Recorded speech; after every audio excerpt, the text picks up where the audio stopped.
Ahora en FM Oxígeno, en 60 minutos. Prepárate a escuchar lo que nos comparten distintos profesionales sobre sus conocimientos. Hoy, en 60 minutos, hablamos con...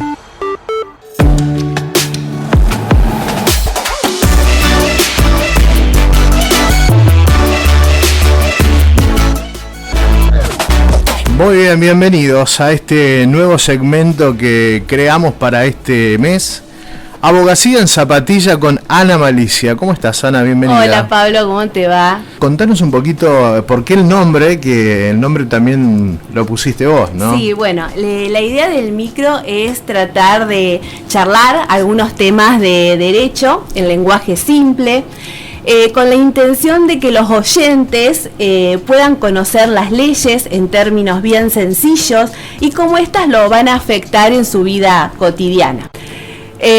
Abogacía en Zapatillas busca difundir los derechos y los deberes que tenemos, pero sobre todo hacer hincapié en lo importante que es conocer el derecho. Y seguramente se preguntarán por qué es importante conocer el derecho. La respuesta la voy a dar parafraseando a un importante jurista argentino, que es el doctor Carlos Nino, y él decía que el derecho era como el aire, que estaba en todas partes. ¿Y por qué? Se preguntarán que decía esto, o sea, ¿qué significa? ¿A qué se debe esta comparación? Bueno, se debe a que seguramente hoy te habrás levantado y habrás evitado poner la radio a todo volumen o de ejercitar tu agradable voz de manera fuerte bajo la ducha, porque hay vecinos con poca sensibilidad artística que podrían hacer valer una ordenanza contra los ruidos molestos, porque seguramente te subiste al taxi o a un remis o al cole y sin saberlo celebraste un contrato tácito de transporte, porque vas a salir a hacer las compras y vas a celebrar numerosos contratos verbales de compra-venta. Si llevas los zapatos a arreglar, estás celebrando sin saberlo un contrato de locación de obra. Si vas a tu trabajo en la moto, en el auto, en la bici, vas a seguir reglas de tránsito y vas a hacer uso de una facultad jurídica, cual es transitar por la vía pública.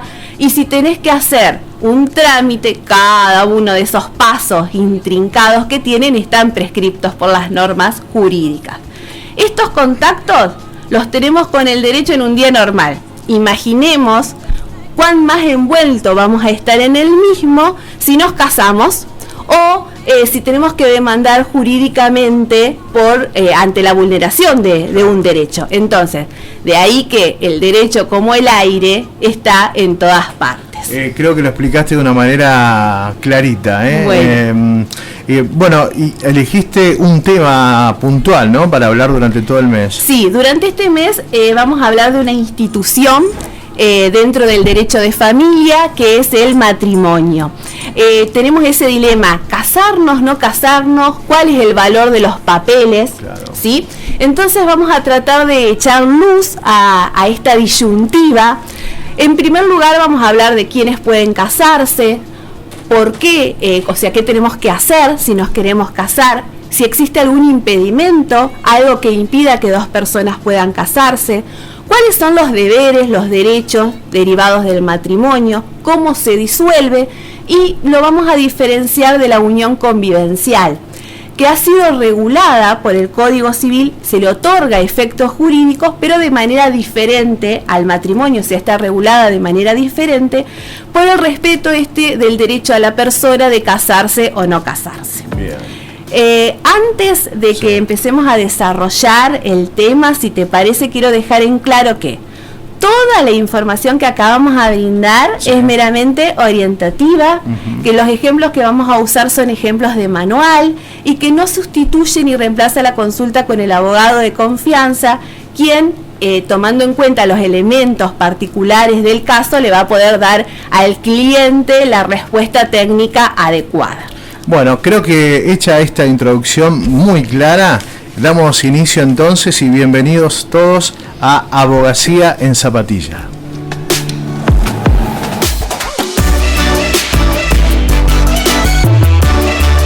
Bueno, y comenzamos con la primera pregunta, teniendo en cuenta que el tema elegido para este mes es ¿quién es el casamiento? La primera pregunta es, ¿quién puede casarse o quiénes pueden casarse? Bueno, antes que nada te propongo que lo que nosotros tenemos o lo que nosotros seguramente conocemos es esto de que un papel no cambia, el vínculo no cambia, la convivencia, y que el día a día va a seguir siendo tan maravilloso como complicado como siempre. Pero sin embargo hay algunos aspectos que sí, que van a modificar nuestro futuro. Entonces vamos a charlar sobre esto de qué pasa si le damos un marco legal al romance, claro, o si por el contrario vamos a vivir juntos pero sin ningún tipo de atadura legal. Bueno, la primera pregunta que me decías es ¿quiénes pueden casarse? Bueno, pueden casarse dos personas de distinto o igual sexo, ¿sí? El matrimonio, la ley le reconoce al matrimonio los mismos efectos y tienen los mismos requisitos ese matrimonio, independientemente de que los contrayentes sean dos mujeres, dos hombres o un hombre y una mujer. Pero que esto no siempre fue así, sino que recién a partir del año 2010, con la sanción de la ley 26.618, es que se les permite a las personas del mismo sexo contraer matrimonio, ¿sí? Y en consecuencia se modifican los artículos pertinentes del Código Civil, reemplazándose hombre y mujer por los contrayentes. Bien, bien. Y esto es, dentro de todo es reciente, ¿no? Es muy reciente. Y digo de reciente nuevo, porque todavía hay personas que están ahí reticentes con este exacto, tema, ¿no? Más allá de cualquier debate, Sí, de cualquier opinión sociológica, biológica, ética o religiosa, religiosa, ¿sí? Que se genere en pro o en contra de este tema, que se generó y que se sigue generando, no se puede negar que esta ley lo que vino a hacer es reparar años de negación y de invisibilización, claro, ¿sí? Sí. ¿Por qué? Porque se busca construir una sociedad más equitativa, una sociedad más justa, una sociedad más igual, y el hecho de ser diferente por una orientación sexual que no coincide con la de la mayoría no da derecho a discriminar, claro, porque justamente el derecho a casarse es un derecho humano y no un privilegio de los heterosexuales. Me encanta esa frase, me encanta. Bueno, entonces, ¿quiénes pueden casarse? Dejamos en claro este punto, que a partir del 2010 la ley permitió que el casamiento no sea únicamente entre heterosexuales, sino entre personas que se quieren. Exacto. Punto. Exactamente. Entre personas. Entre personas. Entre personas. Sí. ¿Es una sociedad el casamiento, como se dice? No, el casamiento podemos decir que más que una sociedad, eso estamos hablando ya de su naturaleza jurídica. Sí. El casamiento tiene dos partes, o sea, si nosotros nos ponemos a pensar, es un acto jurídico que genera consecuencias, ¿sí? Sí. Y esas consecuencias es lo que vamos a charlar después, que tiene que ver con los efectos personales y patrimoniales. Bien, sí, desde ahí que lo preguntaba, claro. Claro, va a generar una serie, un complejo de derechos y deberes a los cuales nos tenemos que sujetar, ¿sí? Que no podemos disponer libremente, están enumerados. Si bien podemos optar, después lo vamos a charlar, por el régimen matrimonial, patrimonial, pero hay una serie de derechos y deberes que están taxativamente impuestos. Bien. Lo que quiero aclarar es esto, que el único matrimonio al cual la ley le reconoce efectos es el matrimonio civil, que el matrimonio religioso carece de efectos legales.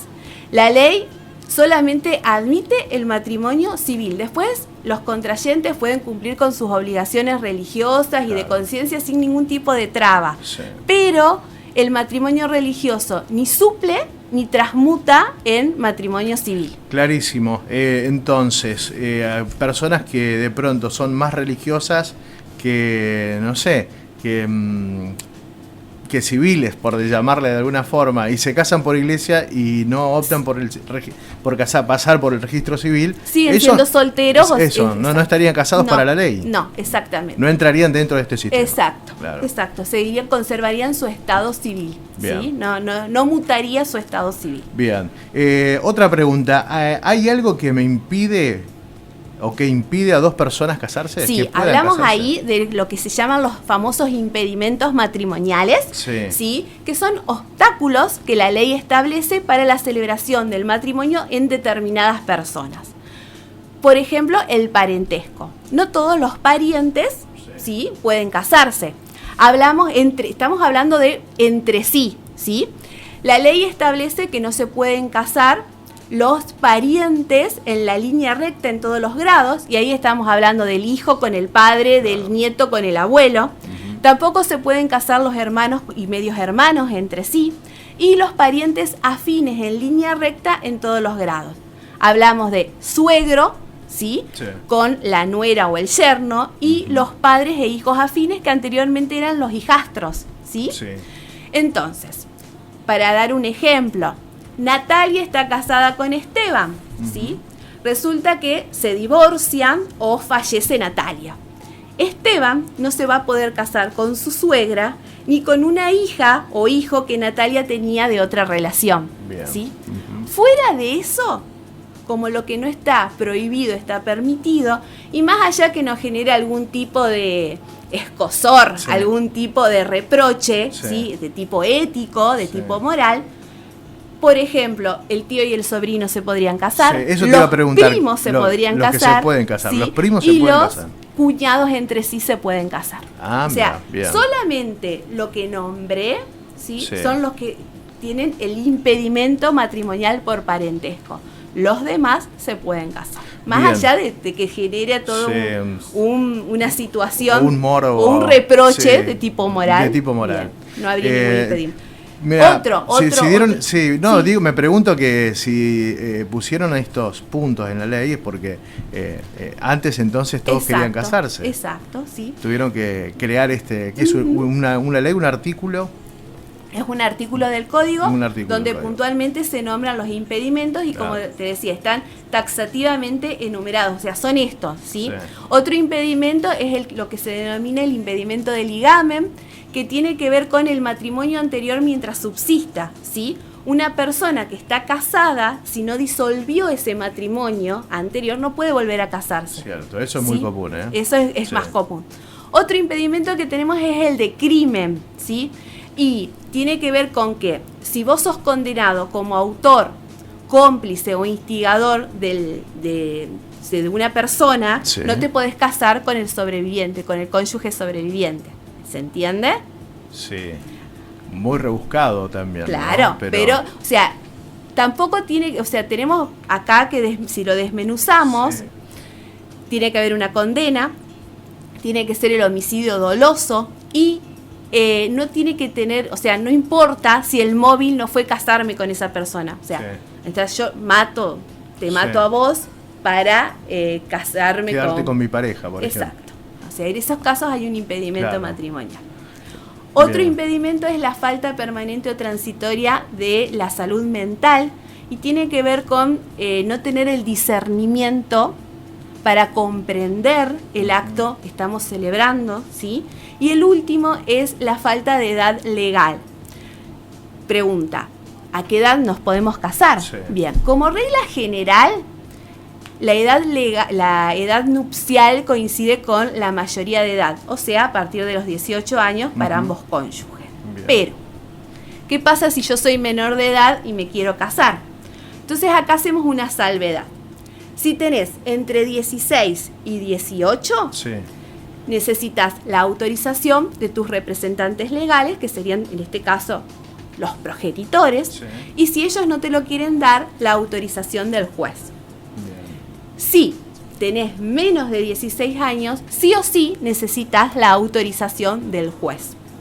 ¿Y qué va a hacer el juez para dar esa autorización? Bueno, va a evaluar, va a tener una entrevista personal con quienes se pretenden casarse, va a tener una entrevista también con sus representantes legales, va a evaluar el grado de madurez que tenga la pareja, si comprenden el acto trascendental que están realizando, que es el matrimonio, y va a escuchar también la opinión, o va a tener en cuenta la opinión de los progenitores. Bien.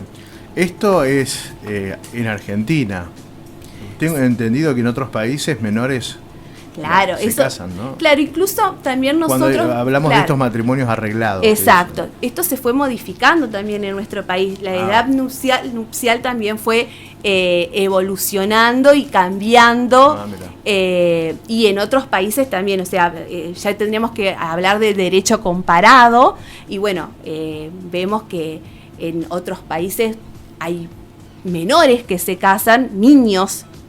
Y tiene que ver con lo cultural. Claro, tal cual. Netamente hay con lo cultural. Ana, gracias por ahora. La continuamos la semana que viene. Bueno, muchas gracias y ojalá les haya gustado y sobre todo servido. Esto fue Abogacía en Zapatillas con Ana Malicia.